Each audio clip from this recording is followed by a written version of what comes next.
Vai, Davi, ajuda aí. Você não pode quebrar o bolo, sabe? Tem que tirar aqui no bolo um pouco.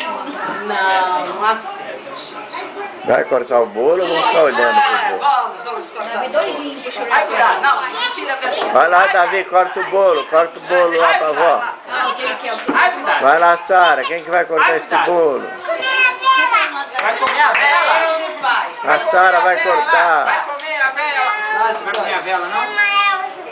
O sorvete você quer? Você quer o quê? De morango? Olha lá, ó, a gente tá cortando o bolo. De morango? Nossa. Bota um potinho pra ele, Gabriel. De plástico. Qual que você quer? Cadê o prato?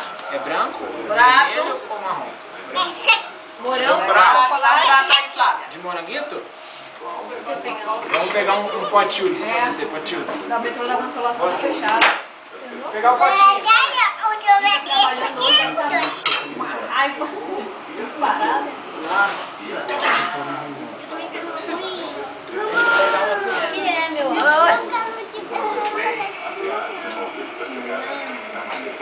Vai fechar um potinho. Esse bolo hoje, será que é? Esse aqui é? Essa bola gorda você quer?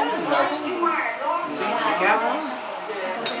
Você quer de morango? Até o Lucas, que não gosta de nada, veio aí, hein? Pra você vergonha. Então essa daí quem que é? Com ela. Da Sara? Não, pronto. Da Sara. Isso aí, será que vai dar uma coisa? Nem sei, porque o pessoal não tá falando nada, né? Os dois comendo sorvete de morango. Assim, Lucas, tá bom? Mais ou menos. Menos? Então vamos deixar esse do lado para quem quer. Quem quer um grande? Cara pintado, tudo com coisa escrita. Isso eu lembro. Fora colo, isso eu lembro. Mas não é comer. Ei, Davi, faz tchau aqui pro vô. Peraí, vamos tirar as muralhas de copo sujo. Assim? Você pega um copinho, a coisa. Tem sorvete, Lucas. Veja Davi. que sorvete você quer. Davi, Quer um pedaço de bolo aí, Davi? Não, não quer? Eu quero ou não quero? Não quero. Não quero. Tem um negócio de chocolate.